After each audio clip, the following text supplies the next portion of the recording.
Bienvenue dans les Mémoires du Mythe, un podcast audio dédié à l'horreur et au JDR. Ce format est produit par l'équipe de Globtopus et est permis grâce au tipeur. Installez-vous confortablement et si possible, mettez un casque. L'aventure démarre. Du coup, je pose un flyer sur la table et je leur dis « Écoutez, j'ai trouvé ça dans la poche de l'homme au masque. C'était dans un livre sur le rapport entre la science et la théologie par Andrew Dixon, je ne connais pas, mais c'était comme un marque-page au chapitre 14 qui parlait du fétiche et de l'hygiène. Je pense que ça n'a pas de rapport, mais voilà, je vous le dis au cas où, parce que je pense que c'est bien qu'on se souvienne de...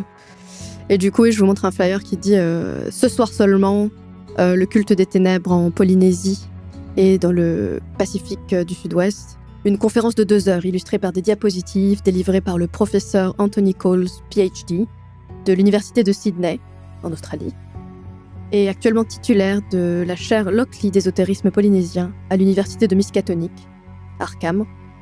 Et c'est suivi par le lieu, donc le hall Schoiler, UNY, à 20h ce soir seulement. On va clairement rater. Que, du coup, oui, je précise, il n'y a pas de date dessus, mais oui, en effet. Et comme... Je demanderai au Dr Myers, mon professeur d'archéologie, s'il a des contacts avec ce professeur d'Arkham. Mais voilà, du coup, le fait que le lieutenant Poole parle d'histoire de culte, et en effet, le symbole... C'est vrai que c'est très... Enfin voilà, et l'autre chose que j'ai trouvée, c'est une lettre. Donc c'est une lettre qui lui dit juste que le livre qu'il voulait n'était pas disponible et que ils ont d'autres tomes qui pourraient l'aider. Donc voilà, ça dit pas le titre du livre, ça dit pas exactement ce qu'il cherchait, mais... Oui, mais c'est pas grave, ça vient d'Harvard. Je peux poser des questions. Quel était le livre ou quels sont les autres livres? Ouais, la contact, c'est Myriam. Ouais. Myriam Atwa, right? Et donc ça te dit quelque chose parce que c'est une des libraires. Je l'ai déjà vu. Je peux avoir des infos là-dessus. Avant de... Enfin voilà, c'est bien qu'on partage les preuves, etc. Avant de... Est-ce qu'on veut vraiment... Enfin... Ouais. Est-ce qu'on veut vraiment trouver des infos là-dessus? Enfin, Mais bien sûr qu'on veut trouver des infos là-dessus. Ne serait-ce qu'au moins pour... si jamais on a une cible, savoir si on peut se protéger d'une manière ou d'une autre, ou savoir où est-ce que Jackson a mis les pieds. Ouais, mais justement, c'est parce qu'il a mis les pieds quelque part qu'il est plus là, et si jamais il vous arrivait... Mais au moins on peut savoir qu'est-ce qu'on a sur quoi on fait face. Putain, ils l'ont buté, quoi. Vous avez trouvé quoi, vous? Ouais, vas-y, Brian, vas-y. Alors ça paraît des babioles, mais il y avait 2 cartes de visite, et je les pose les 2. Donc la première carte de visite est plutôt élégante, et donc parle d'une fondation, la Penhew Foundation, à Londres. Et donc c'est la carte de visite de son directeur, qui est donc Edward Gavigan. Et l'autre carte de visite est de Emerson Imports, qui est donc situé à New York. Et regarde, je montre le dos de la carte de visite et je la montre assez proche, assez large. T'as déjà eu une lettre de Jackson où on est d'accord, ça ressemble vraiment à mais c'est son écriture, ça. À son écriture, hein, on est d'accord. Et c'est marqué Silas Nkoine. Et le dernier objet qu'il montre... C'est ce qu'on trouve dans les bars, les boîtes d'allumettes qui font pub, là. Et c'est là, le bar du tigre, du chancelant. Le bar du tigre chancelant. Et donc c'est à Shanghai, apparemment. C'est marqué Shanghai Fun and Friends. De ce que je vois. Et la boîte est vide, je précise. Ouais.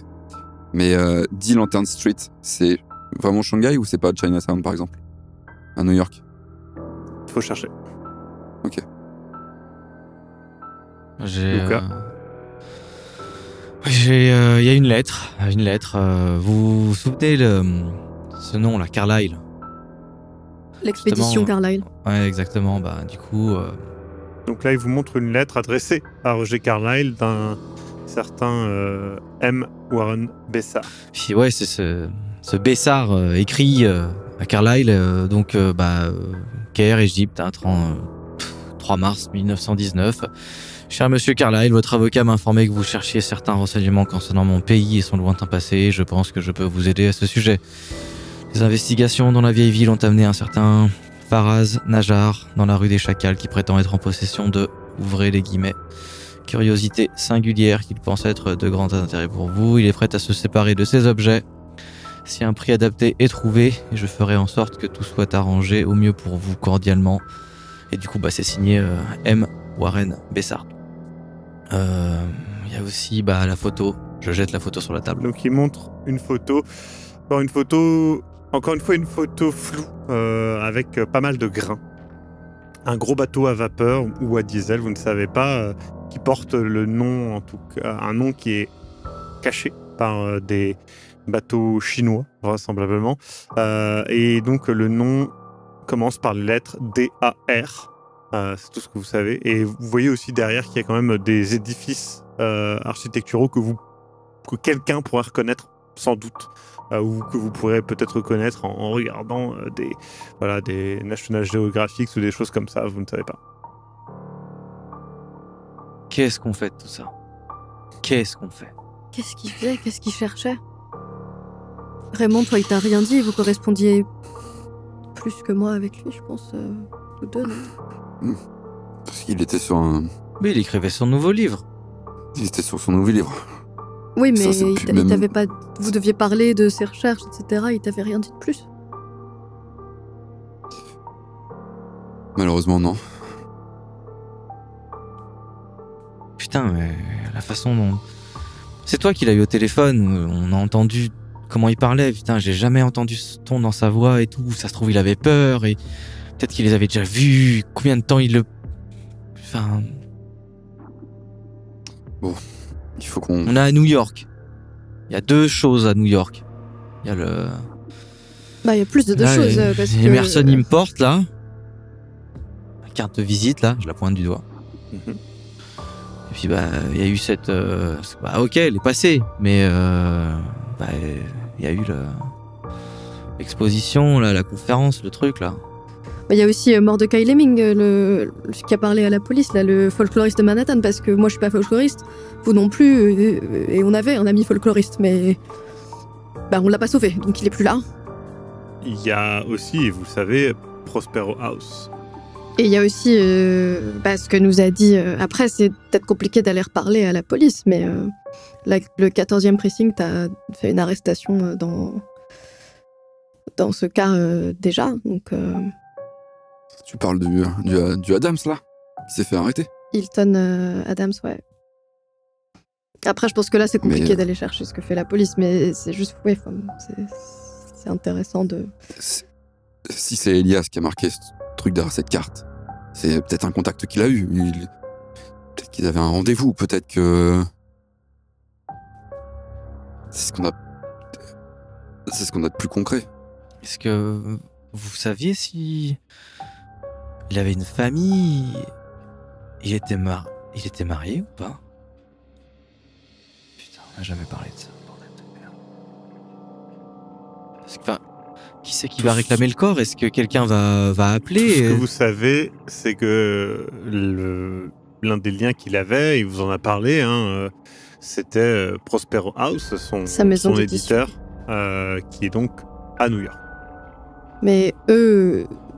Est-ce que la police va les prévenir? Est-ce que nous, on va les voir demain, on les prévient? Peut-être qu'on sait bien qu'on aille les voir demain. Faut qu'on contacte les personnes, faut qu'on contacte ses proches, faut qu'on tente. Enfin, je veux dire, c'est notre ami, putain. Peut-être qu'ils ont un manuscrit, peut-être un premier jet de ce sur quoi ils travaillaient à Prospero House. Je sais pas pourquoi je veux autant savoir en même temps. C'est trop tard, on l'a pas sauvé, on l'a sauvé à Vienne. Mais là, faut qu'on s'occupe de son corps. Aussi. Je veux dire, si on peut mais faire quelque chose... Mais c'est pas à nous de nous occuper de son corps, c'est la police qui a son corps. corps. Mais on était ses amis, putain de merde. D'accord, Lucas, mais... En tant qu'amis, ce qu'on peut faire, c'est aller à Prospero House et l'annoncer nous-mêmes. C'est déjà une des premières choses. eux, ils sauront de toute façon. Plutôt que ce soit un policier qui en a rien à faire. C'est une bonne idée. C'est une bonne idée. De toute façon, là, faut qu'on dorme. Vous allez vous coucher? Plus ou moins.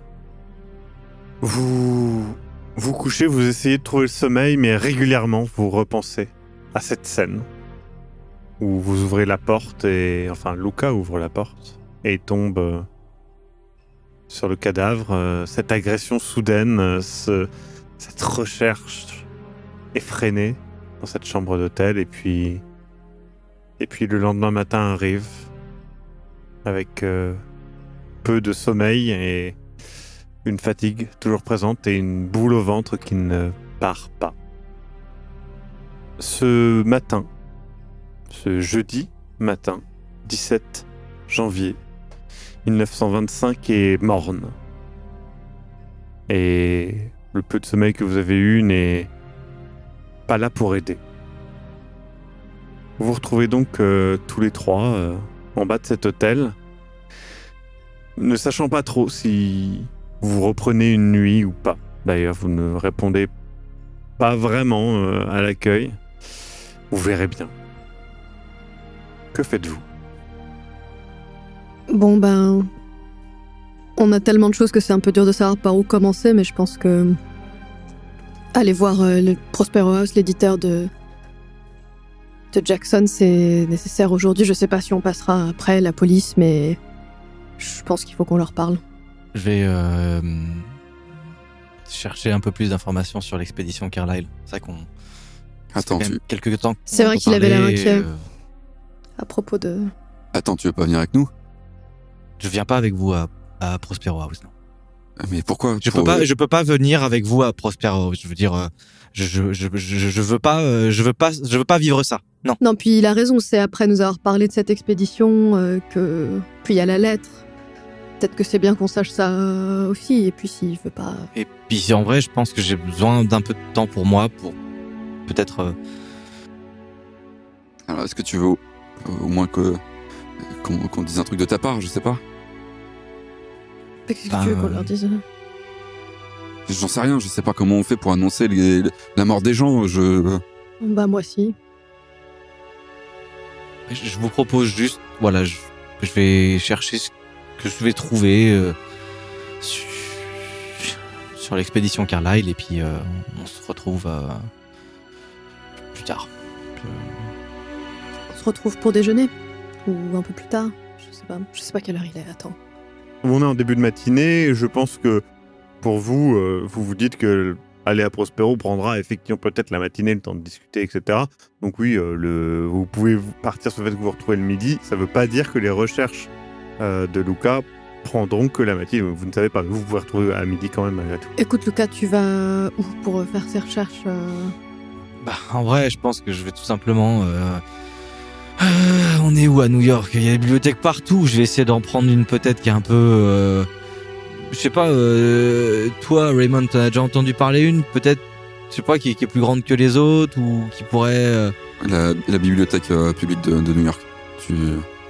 Ok. Tu trouveras tout ce qu'il te faut là-bas. Ils sont... Oui, de toute façon, je vais chercher un plan. Exactement le quartier C, mais... je trouverai. C'est une grande bibliothèque qui est sur la 5e...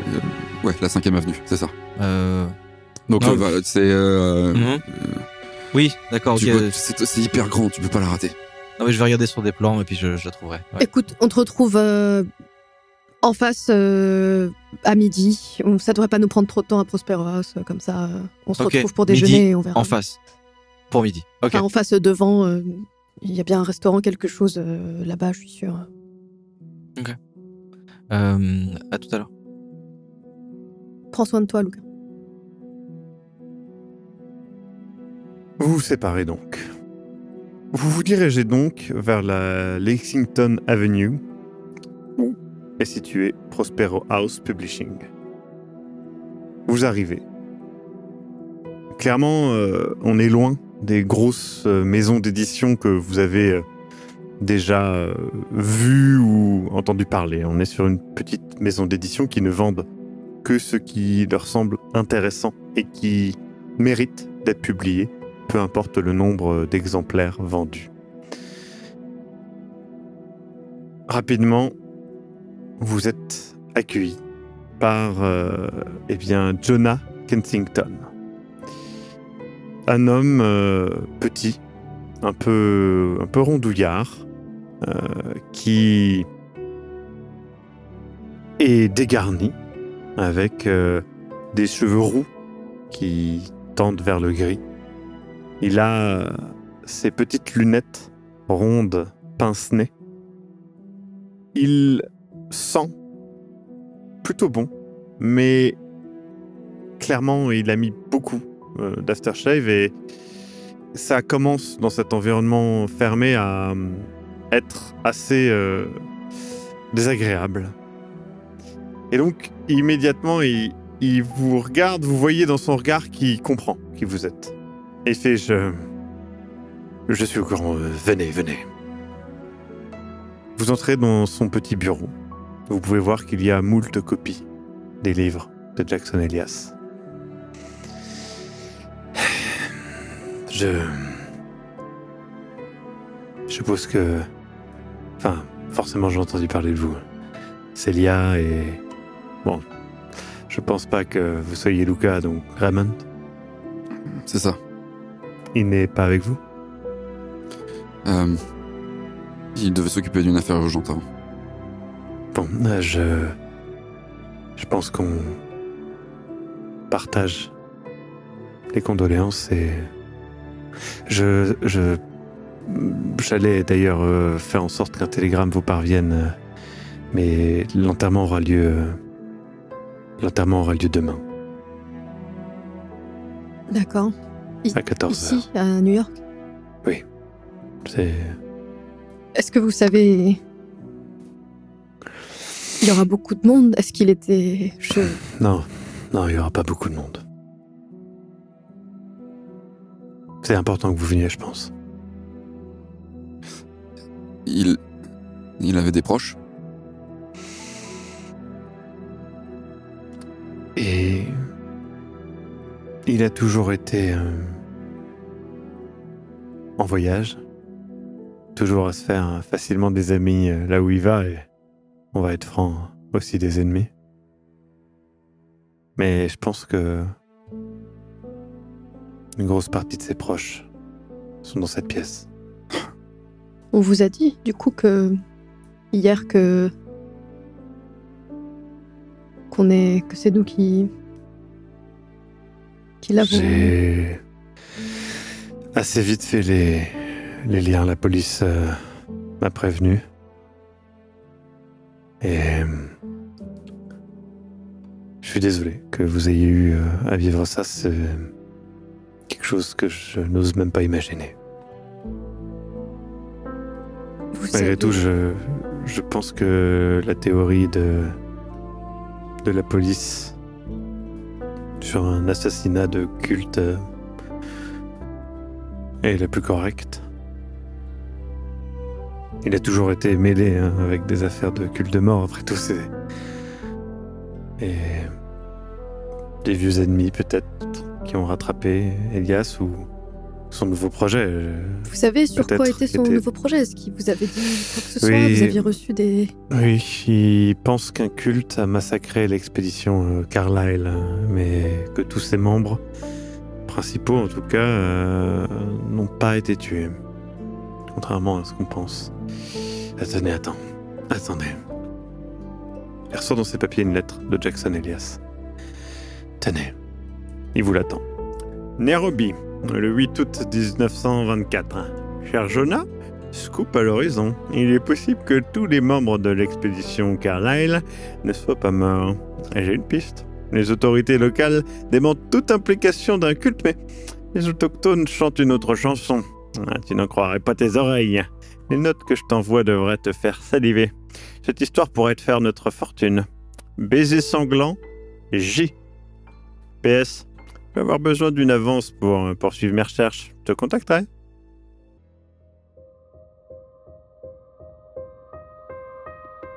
Vous venez d'écouter Les Mémoires du Mythe. Écoutez nos épisodes sur www.globipodcast.fr. Retrouvez la liste complète des épisodes en description. Le rythme de publication est d'un épisode chaque mardi. Les joueurs et joueuses sont CC Trouille, Eric Da Silva et Sir Mascox. Je suis, moi, le maître du jeu, Maxime Robinet, et l'audio est monté par Ez. Les musiques utilisées viennent du site Epidemic Sound. Soutenez-nous et obtenez les épisodes un mois en avance sur tipeee.com/sombre-machination. À très bientôt.